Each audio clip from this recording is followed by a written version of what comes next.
तो पवन जी, आगे आपसे सवाल और है कि वर्तमान समय में 90% हिंदू समाज श्री राम जी की, श्री कृष्ण जी की या ब्रह्मा विष्णु महेश जी को इष्ट मानकर भक्ति साधना कर रहे हैं, तो क्या ये भी गलत है? तो इस विषय पर आप मानव हित में कोई जानकारी दें।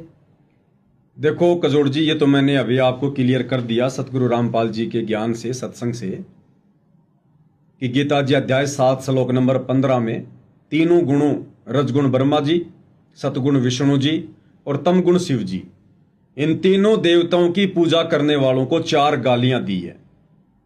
जो गीता का ज्ञान देने वाला जो ब्रह्म है, इनका जो पिता है ब्रह्मा विष्णु महेश का, जो कि गुप्त रहता है, सबको दर्शन नहीं देता, सबके सामने नहीं आता है, जिसको ज्योत स्वरूपी कहते हैं, वो साफ साफ कह रहा है अध्याय 7 श्लोक नंबर 15 में कि मेरी पूजा ना करके, मुझ ब्रह्म की पूजा ना करके, और जो माया के द्वारा ये 3 जो गुण हैं ब्रह्मा विष्णु महेश, जो इनकी पूजा में लगा हुआ, तीनों गुणों की पूजा में लगा हुआ है, वो राक्षस स्वभाव को धारण किए हुए मनुष्यों में नीच दूषित कर्म करने वाले मूर्ख लोग मुझ ब्रह्म की भी पूजा नहीं करते। तो गीता जी तो बिल्कुल क्लियर, उन्होंने साफ साफ बोल ही दिया है कि ब्रह्मा विष्णु महेश तक की पूजा किसी भी शास्त्र में नहीं है, कोई विधान नहीं है। अब आप कह रहे हैं कि पूरा का पूरा हिंदू समाज श्री राम और श्री कृष्ण जी की भक्ति पर आधारित है, श्री राम और श्री कृष्ण को अपना इष्ट मानकर उनकी पूजा करता है, तो क्या यह भी गलत है? सरासर गलत है। जब ब्रह्मा विष्णु महेश की पूजा का विधान नहीं है, तो राम और श्री कृष्ण जी तो उनके अंश अवतार हैं। ये तो उनसे भी थोड़ी शक्ति लेकर धरती पर आए थे। तो कहीं भी श्री रामचंद्र जी की पूजा का या श्री कृष्ण चंद्र जी की पूजा का विधान नहीं है। हां, मनमुखी पूजा आप चाहे पत्थरों की करो, दुनिया कर रही है। मनमुखी रूप से आप चाहे किसी जानवर की पूजा करो, बहुत सारे लोग कर रहे हैं, समाधियां बना बना के भैंसे की, गाय की पूज रहे हैं दुनिया, वो उनका अपना मता है। और जो लोग विशेषकर हिंदू समाज में श्री राम को अपना इष्ट मानकर पूज रहे हैं, श्री कृष्ण को अपना इष्ट मानकर पूज रहे हैं, तो उनकी वैसे तो पूजा का विधान नहीं है, फिर भी यदि वो उनकी पूजा करते हैं उनको इष्ट मान के, तो उनको मिलेगा क्या? देखिए, आप जिसको भी अपना इष्ट मान के पूजेंगे, उसके गुण स्वतः ही आपके अंदर आना शुरू होंगे, ऑटोमेटिक। आप जिसकी संगति करेंगे, अगर आप शराब पीने वाले की संगति करेंगे, तो ऑटोमेटिक आपके अंदर वैसे गुण आएंगे। किसी मांस खाने वाले की संगति करेंगे, आपके अंदर ऑटोमेटिक वो गुण आएंगे, क्योंकि संगत और कुसंगत का बहुत बड़ा असर पड़ता है। अब जो लोग विशेषकर हिंदू समाज में श्री राम को इष्ट मानकर पूजते हैं, तो कैसे तो उनका भला होगा, कैसे उनकी मुक्ति होगी और कैसे उनके सद्विचार होंगे। इसीलिए तो पूरे समाज का मानसिक स्तर नीचे गिरा हुआ है, धार्मिक स्तर नीचे गिरा हुआ है। पहले यह तो देख लो कि जिसको मैं इष्ट मान के पूज रहा हूं, वो इष्ट मानने के योग्य है या नहीं है। उसके जीवन चरित्र के ऊपर एक नजर डाल लेनी चाहिए कि यदि मैं इनकी पूजा शुरू करूंगा इष्ट मानकर, तो इनके गुण स्वतः मेरे अंदर आएंगे। तो श्री रामचंद्र जी, जो कि त्रेता युग में राजा दशरथ के पुत्र थे, कौशल्या के गर्भ से पैदा हुए थे, जिनको मर्यादा पुरुषोत्तम की संज्ञा दी जाती है। अगर आप थोड़े ठंडे दिमाग से सोचोगे, निष्पक्ष होकर, मैं गारंटी देता हूं, कोई भी धर्म गुरु इस सवाल का जवाब नहीं दे सकता। कौन सा सवाल? कि श्री रामचंद्र जी ने अपने जीवन काल में अगर एक भी कोई धर्म का कार्य किया हो, तो आप उनके जन्म से लेकर उनकी मृत्यु तक उनके पूरे जीवन काल पर नजर दौड़ा के देख लीजिए। एक भी धर्म का कार्य श्री रामचंद्र जी के जीवन में आपको देखने को नहीं मिलेगा, सिवाय लड़ाई झगड़े और मार काट के। और क्या सीखेंगे हम उनके जीवन से? क्या सीखेंगे? अपनी औरत के ऊपर अविश्वास करना, यह सीखेंगे हम। जब 10 वर्ष तक सीता जी रावण की कैद में रही, उसके बाग में रही, उसके अधीन रही, और सीता जी को रावण ने बहुत ज्यादा जो है प्रताड़ित किया, डराया, धमकाया कि तू मेरी महारानी बनना स्वीकार कर ले, लेकिन सीता जी ने उसकी तरफ देखा भी नहीं। और उस सीता को रावण की कैद से छुड़वाने के बाद जब आप वाल्मीकि रामायण को पढ़ेंगे तो वाल्मीकि रामायण में साफ साफ लिखा हुआ है, रावण श्री रामचंद्र जी ने सीता को यह कहकर रिजेक्ट कर दिया था कि मैं तुझे अयोध्या वापस लेकर नहीं चलूंगा, तू अब मेरे योग्य नहीं है। हो सकता है तू रावण के संपर्क में आ चुकी है। अपनी पत्नी के ऊपर अविश्वास। लेकिन जब काफी लोगों ने समझाया, सीता जी ने भी हाथ जोड़ के प्रार्थना की, तब श्री रामचंद्र जी ने कहा कि पहले तू अग्नि परीक्षा दे, अगर तू रावण के संपर्क में नहीं आई है, उससे शारीरिक संबंध नहीं बनाए तूने, तो अग्नि में तेरा कुछ भी नहीं बिगड़ना चाहिए, और यदि तू रावण के संपर्क में आ गई तो तू जल के भस्म हो जाएगी।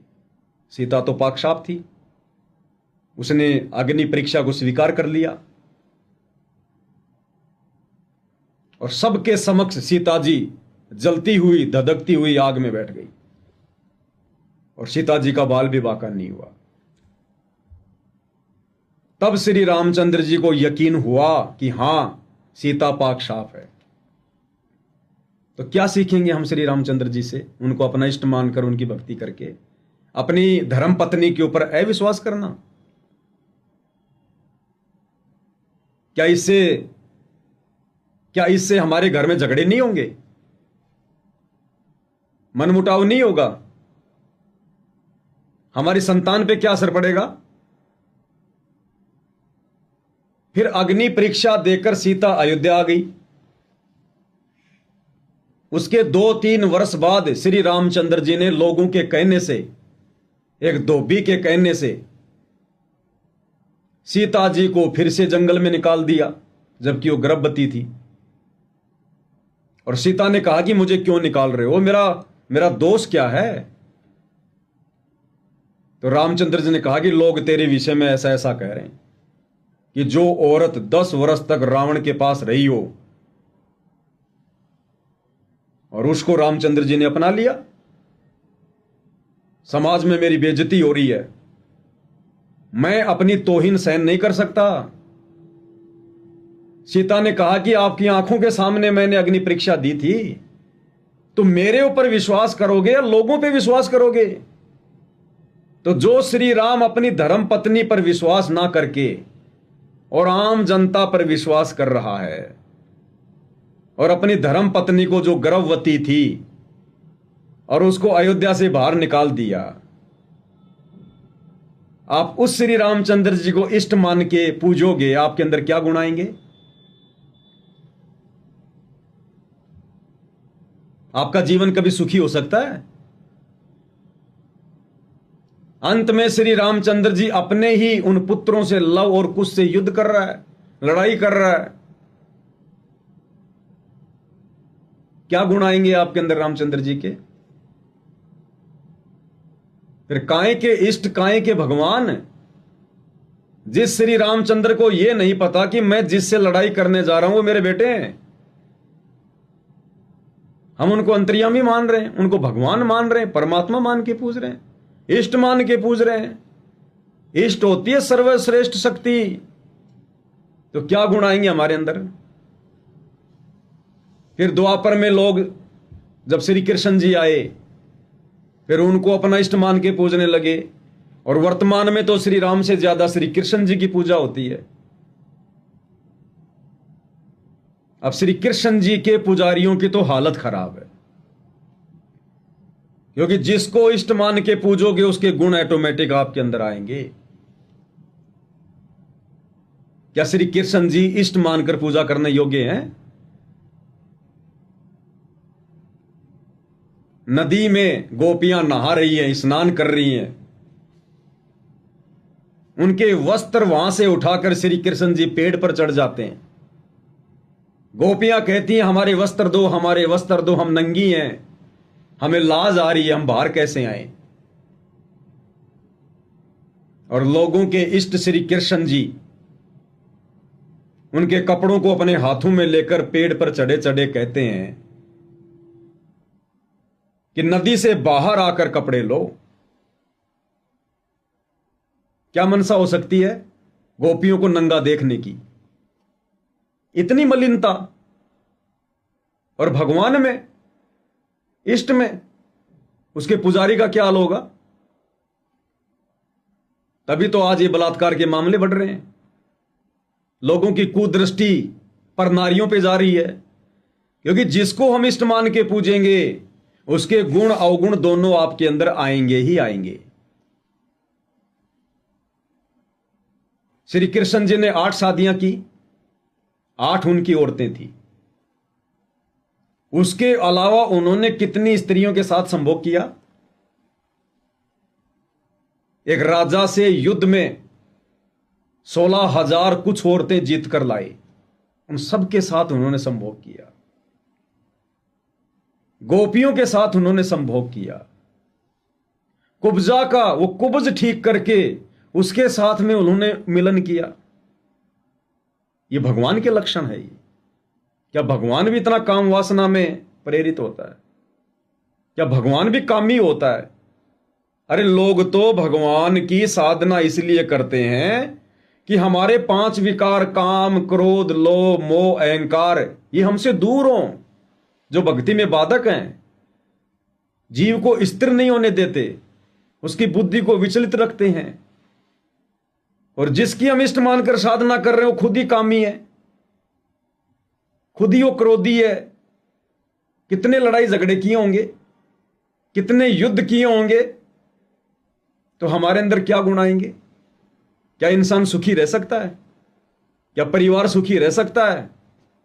तभी तो आज देख लो पूरी दुनिया में आग लगी पड़ी है, घर घर में झगड़े हैं, विषय वासनाओं की बौछार हो रखी है। क्योंकि जिनकी हम पूजा करेंगे उनके गुण हमारे अंदर आएंगे ही आएंगे। अब असल में पूजा करने योग्य इष्ट कौन है? असल में भक्ति किस भगवान की करनी चाहिए? अब इस विषय में केवल सतगुरु रामपाल जी ने आके बताया, वेदों को खोल खोल के बताया, गीता जी को खोल खोल के बताया, एक एक श्लोक को समझाया कि नादानो भक्ति तो उस समय शुरू होगी जब हमें पहले यह पता चलेगा कि भगवान कौन है। आज तक किसी ने बताया है तो नहीं, सतयुग से लेकर वर्तमान तक, संत रामपाल जी के अलावा किसी ने बताया हो कि एक परमात्मा कौन है? आप उस महापुरुष का नाम बता दो। आपने शिरडी के श्री साईं बाबा का नाम सुना होगा। उनका क्या नारा था? सबका मालिक एक। मुंह से बोलते थे सबका मालिक एक, और यूं उंगली करते थे, सबका मालिक एक। क्या उन्होंने अपने जीवन काल में कभी किसी को बताया कि वो सबका मालिक एक कौन है? उसकी क्या भक्ति है? वो कैसे मिलेगा? उनको खुद को नहीं पता था। केवल एक नारा बना रखा था, जैसे वर्तमान में लोगों ने नारा बना रखा, जय श्री राम। पता है ही नहीं जय श्री राम का, मुंह में तो गुटखा भरा है, नारा लगाते समय आधा तो थूक बाहर निकलता है। गाड़ियों के पीछे लिखा लेंगे हिंदू, कट्टर सनातनी। ना हिंदू की परिभाषा का पता, ना सनातन की परिभाषा का पता। उनकी गाड़ी का गेट देखिए आप, गुटखा जर्दे के थूक से लाल हो रखा होता है, मुंह से उनके बदबू आती है, फिर भी कहते हैं हम हिंदू हैं, हम सनातनी हैं, सनातन का झंडा विश्व में फहराएंगे। क्या करोगे? सबके गाड़ियों के गेट लाल करवाओगे, सबको श्री राम की भक्ति पे लगाओगे, श्री कृष्ण की भक्ति पे लगाओगे, घर घर में कामी क्रोधी लालची पैदा करवाओगे, पूरे संसार का बेड़ा गर्क करवाओगे। तो अपने आप को हिंदू कहने वाले, सनातनी कहने वालों से प्रार्थना है, थोड़ा धैर्य से काम लो। हम जानवर थोड़ी हैं जो भैंसे को भैंसा दिख गए तुरंत मारने को दौड़ पड़े, सींग में सींग फंसा दिया। हमें परमात्मा ने मनुष्य जन्म दिया है, हम इंसान हैं, जानवर नहीं हैं। हमारे को परमात्मा ने बुद्धि दी है विशेष, किसी की बातों पर चिंतन मनन करने के लिए, मंथन करने के लिए, सोचने विचारने के लिए। शील, संतोष, विवेक, दया, अक्षमा, ये कुछ परमात्मा ने हमें विशेष बातें दी है। तो लोगों को थोड़ा विचार करना चाहिए कि वास्तव में हम सनातनी है या नहीं है। ये चारों वेद क्यों लिखे गए हैं? मनोरंजन के लिए लिखे गए हैं क्या? ये 18 पुराण क्यों लिखे गए हैं? मनोरंजन के लिए हैं क्या? गीता जी को पढ़ने की सलाह क्यों दी जाती है? गीता का ज्ञान क्यों दिया गया? बच्चों को सुलाने के लिए थोड़ी दिया गया, लोरियां सुनाने के लिए। तो समस्त हिंदू समाज को इस बात पर विचार करना चाहिए, दिमाग को थोड़ा ठंडा रखो। अन्यथा ये 4 दिन का जीवन है, और वैसे आजकल मौत का भरोसा नहीं है। आए दिन तो बसों में आग लग रही है, आए दिन रोड पर एक्सीडेंट हो रहे हैं। सुबह आदमी घर से निकलता है, शाम का पता नहीं ढंग से आएगा नहीं। कितनी प्रकार की बीमारियां हो रही हैं। इंसान को बिल्कुल भी इस बात का अनुमान नहीं है कि तू सुबह घर से निकलेगा शाम को आएगा कि नहीं आएगा। तो थोड़ा विचार करना चाहिए भाई। ये मनुष्य जन्म कोई सुबह खाया, दिन भर बैल की तरह कमाया, शाम को आगे सो गया, केवल इसीलिए नहीं मिला है। 84 लाख योनियों से भिन्न सर्वश्रेष्ठ ये मनुष्य योनि हमें दी है परमात्मा ने। भगवान को पहचान कर उसकी भक्ति करके मोक्ष करवाने के लिए। और भगवानों की जानकारी मिलेगी आपको सनातनी ग्रंथों में, सनातनी शास्त्रों में। और उन ग्रंथों को कौन समझ पाया? उस सच्चे गुरु की आपने पहचान करनी पड़ेगी। पहचान कैसे होगी? उनके प्रवचन सुनने से, उनके सत्संग सुनने से। पक्षपात से दूर हटकर निष्पक्ष होकर जब तक आप किसी चीज को नहीं जानना चाहोगे, आप निष्कर्ष पर नहीं पहुंच सकते। अगर आप अपनी अपनी डफली, अपना अपना राग अलपाते रहोगे कि मैं हिंदू, मेरा हिंदू धर्म महान, मैं मुसलमान, मेरा मुस्लिम धर्म महान, मैं सिख, मैं ईसाई, मेरा धर्म महान, आप कभी भी अध्यात्म के निष्कर्ष पर नहीं पहुंच सकते। उसके लिए आपको धैर्य की जरूरत है, सामने वाले के प्रवचनों को सुनने की जरूरत है, और सुनकर फिर उसका निर्णय करने की जरूरत है। तो सतगुरु रामपाल जी के सत्संग सुने बिना, सबकी जेब में मोबाइल है, यूट्यूब पर जाओ, सर्च करो सत्संग संत रामपाल जी। और मैं तो प्रार्थना करूंगा, जब तक आप सृष्टि रचना को नहीं सुनेंगे बार बार, तब तक आप संत रामपाल जी के सत्संग भी नहीं समझ पाएंगे। तो जब भी संत रामपाल जी के सत्संग सुनने की आपको इच्छा हो, प्रेरणा हो, ये सारी चीजें जानना चाहते हो, तो यूट्यूब पर सर्च करो सृष्टि रचना संत रामपाल जी महाराज। ये 2-2.5 घंटे का उनका सत्संग है। आप सृष्टि रचना को देखिए, पढ़िए, समझिए। सारे सबूतों के साथ में दिखाए जाएंगे, प्रमाणों के साथ में दिखाए जाएंगे। दान दक्षिणा के चक्कर में उआबाई का काम नहीं है संत रामपाल जी का। वे हमारी आत्मा के कल्याण के लिए आए हुए हैं धरती पर। असल में हमें भक्ति और भगवान की परिभाषा समझाने के लिए आए हुए हैं। तो इंसान को इस भक्ति युग में, जो बहुत ही थोड़े समय के लिए है, जब तक संत रामपाल जी धरती पर हैं तब तक ये भक्ति युग है। तो लोगों को थोड़ा अपने व्यस्त जीवन से समय निकालना चाहिए, संत रामपाल जी के प्रवचन सुनने चाहिए, विचार करना चाहिए और शत भक्ति को अपनाना चाहिए। देखो भक्ति तो हर कोई कर रहा है, कोई 2, 4, 5% ही ऐसे नास्तिक टाइप के व्यक्ति होंगे जो भक्ति नहीं करते। बाकी विशेषकर हिंदू समाज में तो हर घर में पूजा पाठ आदि अधूरी किसी न किसी की होती है। तो पूजा पाठ तो वर्तमान में आप कर ही रहे हैं, 10, 15, 20 मिनट, आधा घंटा तो भगवान की भक्ति को दे ही रहे हैं। तो क्यों ना थोड़ा सा सच्चाई की तरफ बढ़ें, पहले सच्चे भगवान की पहचान कर लें, सच्चे धर्म कर्म की पहचान कर लें। और बिना गुरु के भक्ति शुरू नहीं होती, तो सच्चा गुरु कौन है उसकी पहचान कर लें। और पहचान होगी सामने वाले के विचार सुनने से, उनके सत्संग सुनने से, और कोई तरीका नहीं है। तो लोगों को सतगुरु रामपाल जी के सत्संग सुनने चाहिए, सृष्टि रचना को ध्यान से पढ़ना चाहिए, देखना चाहिए, विचार करना चाहिए।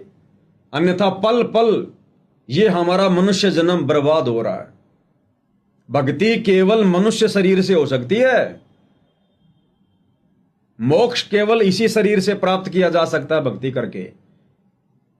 बाकी जितनी भी योनियां हैं, गधे, कुत्ते, सूअर, गाय, बैल, भैंस, ऊंट, मक्खी, मच्छर, कीट, पतंग, आप गाय का दूध निकालते उसको रामायण समझाइए, महाभारत समझाइए और बोलिए राम भगवान, श्री कृष्ण भगवान, राम राम जप, राम राम जप। 10 साल तक उसको ये पाठ पढ़ाइए और फिर पूछिए कि राम कौन है, भगवान कौन है, वो कुछ नहीं बता पाएगी। पशु योनि, पक्षी योनि, यानी 84 लाख योनियां भोग योनि है। वो अपना कर्म भोग रही हैं। अब उनके हाथ में नहीं है भक्ति करना, भगवान को पहचानना। क्योंकि जब कभी वो 84 लाख योनियों के पशु पक्षी कीट पतंग, जब वो आप और हमारी तरह इस मनुष्य योनि में थे, स्त्री या पुरुष, उनको भी लोगों ने बहुत समझाया होगा, लेकिन उन्होंने किसी की एक नहीं सुनी। कार कोठी बनाने में व्यस्त रहे, अपनी अपनी घटिया परंपरागत साधनाओं में व्यस्त रहे। गुरु बनाया तो नकली बना लिया जिसको खुद ज्ञान नहीं। अंत में मोक्ष होना नहीं था, मुक्ति मिलनी नहीं थी, 84 में जाना था, ये नियम है। फिर वो बन गए गाय, गधा, भैंस, हाथी, सुअर, शेर, भालू। अब अपना वो कर्म भोग रहे हैं। तो पशु पक्षी ये जितनी भी योनियां हैं 84 लाख, ये केवल अपना कर्म भोग रही है। और ये जो मनुष्य योनि है ये है कर्म योनि। बाकी योनियां भोग योनि और मनुष्य योनि है ये कर्म योनि। यानी हम अपने अच्छे कर्म बना सकते हैं और बिगाड़ भी सकते हैं। यदि सच्ची भक्ति सच्चे गुरु से नाम लेकर शुरू कर दी, और सच्चा गुरु वर्तमान में पूरी पृथ्वी पर केवल सतगुरु रामपाल जी हैं वर्तमान में। बाकी तो थोता चना बाजे घना, अध जल गगरी छलकत जाए, ये हालात हैं। चाहे शंकराचार्य हो चाहे धीरेन्द्र शास्त्री हो, अपने पिछले जन्मों की मलाई खा रहे हैं। बाकी लेना देना कुछ नहीं है उनके पास में। अंत में ये भी नरक में जाएंगे। अगर देश के चारों शंकराचार्य, धीरेन्द्र शास्त्री या जितने भी धर्मों के जितने भी आचार्य, शंकराचार्य, पंडित, मुल्ला, मौलवी, काजी, अगर इन्होंने वर्तमान में सतगुरु रामपाल जी की शरण ग्रहण नहीं की, उनके ज्ञान को समझकर उनसे उपदेश लेकर भक्ति नहीं की, सारे के सारे अगले जन्मों में 84 लाख में जाएंगे। गधे, कुत्ते, सुअर बनकर यहीं भटकते रहेंगे। जब ब्रह्मा, विष्णु, महेश भी अपना समय पूरा करके 84 लाख योनियों में जाते हैं, तो उनके साधकों की भला क्या औकात है। तो सनातन का तो केवल एक नाम है, उसकी परिभाषा से लोग बिल्कुल भी परिचित नहीं है।